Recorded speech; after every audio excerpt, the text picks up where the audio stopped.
Demon அப்படிங்கிறது வந்து என்னன்னா, அது பிசிக்கல் ஃபார்ம்லயே இல்லாத என்டிட்டிஸ். ஃபர்ஸ்ட்ல இருந்தே, ஸ்டார்டிங்ல இருந்தே, ஆரம்பத்துல இருந்தே அவங்க பிசிக்கல் ஃபார்ம்ல இல்ல. அது ஏதோ ஒரு கெட்ட சக்தி அப்படிங்கிறது கிறிஸ்டியானிட்டி உருவாக்கின ஒரு ஒரு விஷயம். ஆனா உலக அளவுல இருக்கக்கூடிய எல்லா பழங்குடி மக்கள்கிட்டயும் அந்த வழிபாடு முறை என்பது இருக்கு. அது கருப்பு வழிபாடு. அந்த கருப்பு வழிபாடு தான் வந்து நீங்க ஆப்பிரிக்காவுக்கு போனீங்கனாலும் இருக்கு, இந்தியாவில் வந்தீங்கனாலும் இருக்குது, தாய்லாந்து போனீங்கனாலும் இருக்குது, அமெரிக்காவுக்கு போனீங்கனாலும் இருக்குது. எல்லாருமே அந்த வழிபாடு பண்ணுவாங்க. அந்த வழிபாடு வேற ஒண்ணுமே கிடையாது. ரத்தத்தை வந்து அந்த என்டிட்டி பேர்ல கொடுப்பாங்க. அது வந்து ஏதோ ஒரு கெடா வெட்டுறதோ இல்ல கோழி இது பண்றதோ இல்ல ஏதோ ஒரு சாக்ரிஃபைஸ் சமன் பண்ணுவாங்க. கொடுத்துட்டு அந்த பர்டிகுலர் என்டிட்டியோட பேரை வந்து சொல்லுவாங்க. பேரை சொல்லி கூப்பிடுவாங்க.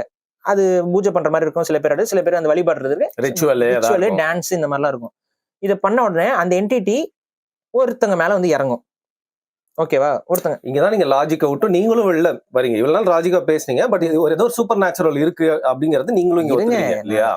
ஸ்பிரிச்சுவலுக்கு பின்னாடி இருக்கக்கூடிய விஷயங்கள் நான் சொல்றேன். இதுக்கு பின்னாடி சூப்பர் நேச்சுரலா இல்லையாங்கிறத நம்ம பேசுவோம். சொல்லுங்க. வந்து உள்ள இறங்குது.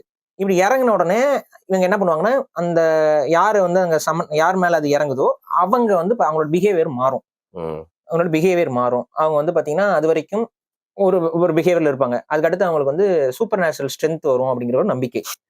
அளவுக்கு அதிகமா பலம் வந்துரும்ட்டு. அது எப்படி அவங்க காட்டுவாங்க அப்படின்னா, அது வரைக்கும் ஒரு சாதாரண ஒரு ஆளு எத்தனை பேரை தூக்கிட முடியும்? சில குறிப்புகள் இருக்கு. அது வந்து வெள்ளைக்காரர்கள் காலகட்டத்திலேயே ஒரு சில குறிப்புலாம் இருக்கு. அது வந்து பாத்தீங்கன்னா ஒரு 15 வயசு பையன் கிட்ட அந்த இது இறங்கிருச்சு, குலதெய்வம் இறங்கிருச்சு. வெள்ளைக்காரரே எழுதுறாரு. அந்த 15 வயசு பையன் கிட்டத்தட்ட ஒரு 20 ஆண்களை வந்து இழுக்கிறாரு.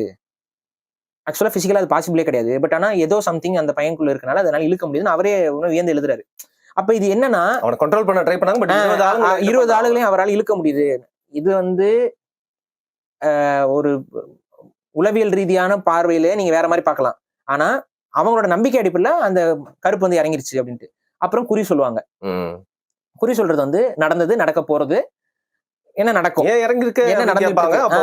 அப்ப வந்து கேட்பாங்க, இவனுக்கு என்ன ஆகும் அப்படின்னு கேட்பாங்க. அவங்களுக்கு வந்து இது நல்லது நடக்கும்பாங்க. இல்ல நீ வந்து பண்ண தப்புக்கு நீ பரிகாரம் பண்ணி ஆகணும், நீ பண்ண தப்புக்கு நீ வந்து செத்துதான் ஆகணும். இந்த மாதிரி குறி சொல்றது இதெல்லாம் நடக்கும். இதெல்லாம் நடந்ததுக்கு அப்புறம் திரும்ப என்ன பண்ணுவாங்க, இது பூஜை போட்டு போயிட்டு வா அப்படின்னு சொல்லிட்டு இது பண்ணிட்டு அந்த சாமியை அனுப்பிடுவாங்க. இதுதான் இங்க இருக்கக்கூடிய பழங்குடி மக்களுடைய வழிபாடு. இது அப்படியே கிறிஸ்டியானிட்டிலயும் இருக்குது. கிறிஸ்டியானிட்டில இதே தான் நடக்கும். அது டீமன் வந்து யாராவது சமன் பண்ணுவாங்க, வந்து ஏறிக்கும். அந்த ஆனா அந்த இன்னொன்னு என்னன்னா, இந்த சினிமா படங்கள்ல தான் டீமன் எக்ஸார்சிசமே நடக்குது. ஆனா ரியாலிட்டியில டீமன் எக்ஸார்சிசம்ங்கிறது கேத்தலிக் சர்ச்ல இல்லையா? அதெல்லாம் யாராவது பண்ணிருக்காங்களா போய் கேட்டுவாங்க. பண்ற ஊரை நிறைய பேர் ஏமாத்துறாங்க, பட் நிஜமாவே யாராவது பண்ணிருப்பாங்க பாய். நீங்க வந்து இங்க ரொம்ப ஓப்பனா சொன்னா, நீங்க இந்த மேடைகள்ல எல்லாம் என்ன பண்ணுவாங்க, அது பாத்துருக்கேன் அப்படின்னு விழுவாங்க. இந்த மாதிரி பண்றவங்க நானே ஒரு பாஸ்டர் பாப்பேன், அப்படியே பிடிச்சி இது பண்ணாரு. இருக்க வெள்ள எடுக்கணும், நீங்க தள்ளுறீங்க பாஸ்டர் அப்படின்னு யோசிச்சுட்டு இருப்பேன் நான் உள்ள உட்காந்து. பை லாஜிக் நீங்க பாருங்க, முஸ்லிம்ஸ் எல்லாம் வந்து பாத்தீங்கன்னா அவங்க பேய்ங்கிறதே அவங்க சைத்தான் தான் சொல்லுவாங்க. சைத்தான் அப்படின்னாவே பேய் தான். அவங்க இதுல வந்து ஜீனின்னு ஒண்ணு இருக்கும். ஆமா, ஜீனி வந்து எனக்கு தெரிஞ்சு பொசஸ் ஜின்னு அப்படின்னு சொல்லுவாங்க. அந்த ஜின் வந்து பாத்தீங்கன்னா பொசஸ் எல்லாம் பண்ணாதுன்னு நினைக்கிறேன். அது ஆக்சுவலா ஒரு நல்ல சக்தி மாதிரி. உங்க லிட்டரலி அது வந்து கிறிஸ்டியானிட்டியோட ஏஞ்சல்ஸ் மாதிரின்னு வச்சுக்கோங்களேன். இந்த மைக்கேல் மாதிரி. ஜின் வந்து ஆனா மனுஷன் கிடையாது, ஜின் வந்து பேயும் கிடையாது, ஜின்னு சாத்தானும் கிடையாது. சைத்தான் வந்து கெட்டது. அதை ஜின்னு கேட்டகரியில கொண்டு வர மாட்டாங்க அவங்க. இந்த ஆனா இந்த நம்பிக்கைகளுக்குள்ள இருக்க அந்த ஒரு ஒற்றுமை இருக்குல்ல, எல்லாமே ஒரு ரோல்ல உட்காருது பாருங்க கரெக்டா. இப்ப ஜின்னுங்கிறது ஈக்குவல் டு ஏஞ்சல். ஜின் வந்து நல்லது கொடுக்கும், வரம் கொடுக்கும். ஏஞ்சல்ஸ் வந்து வரம் கொடுக்கும், நல்லது கொடுக்கும். கேப்ரியல் மாதிரி. இங்க வந்து பாத்தீங்கன்னா தேவதைகள் நம்ம சொல்லுவோம். தேவதை, நல்ல தேவதைகள் அதுன்னு சொல்லுவாங்க. இந்த தேவதைகள் வந்து நமக்கு வந்து தேவதை is not man or woman. தேவதை இஸ் ஒன். தேவதையும் ஒரு என்டிட்டியா தான் இங்க பாக்குறாங்க. என்டிட்டியா பாக்குறாங்க. சப்த கன்னிகள் இந்த மாதிரி கான்செப்ட்ல சாமியா கூப்பிடுறாங்க. அங்க வந்து பாத்தீங்கன்னா கிறிஸ்டியானிட்டில வந்து அவங்க ஏஞ்சல்ஸ்ன்னு சொல்லிட்டு அவங்களுக்கு அந்த ரெக்கை இந்த கான்செப்ட்லாம் கிறிஸ்டியானிட்டி கொண்டு வந்தது. நம்ம இதுல வந்து பாத்தீங்கன்னா அந்த உருவம் அவங்களுக்கு வராது. அதுவும் அந்த கன்னிமாரு இந்த மாதிரி நம்ம வந்து ஒரு தனிமைப்படுத்தி வேற மாதிரி ஒரு வழிபாடுகளை கொண்டு போறோமே ஒழிய, நம்ம இதுல இந்த கருப்பு வழிபாடுமே கடவுள் தான், இவங்களுமே கடவுள் தான். இவங்களுக்குள்ள சண்டை நடக்கிற மாதிரிலாம் அந்த ஒரு கதையோ கோட்பாடோ கிடையாது. ஏன்னா அதை நம்ம யாரும் பார்க்கல அப்படி.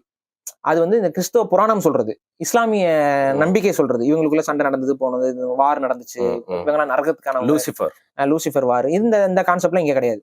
இவங்க என்ன பண்றாங்க, இந்த பண்பாடாக இருக்கக்கூடிய இந்த பழக்க வழக்கத்துல இதெல்லாம் டீமன் வர்ஷிப்னு சொல்லி இதுல என்ன புரிந்து கொள்ள முடியாத ஒரு விஷயம் இந்த சைத்தான் சாத்தான் இதெல்லாமே எங்க இருந்து போகுதுன்னு பாத்தீங்கன்னா தமிழ் வணிக சமூகத்துல இருந்து. சாத்தான் அந்த கம்யூனிட்டி. அப்ப இவங்க வந்து வியாபாரத்துக்காக போகும்போது இவங்களோட ஒர்ஷிப்ஸ் வந்துதான் அவங்க தப்பா போர்ட்ரே பண்றாங்கிறது நமக்கு புரியுது.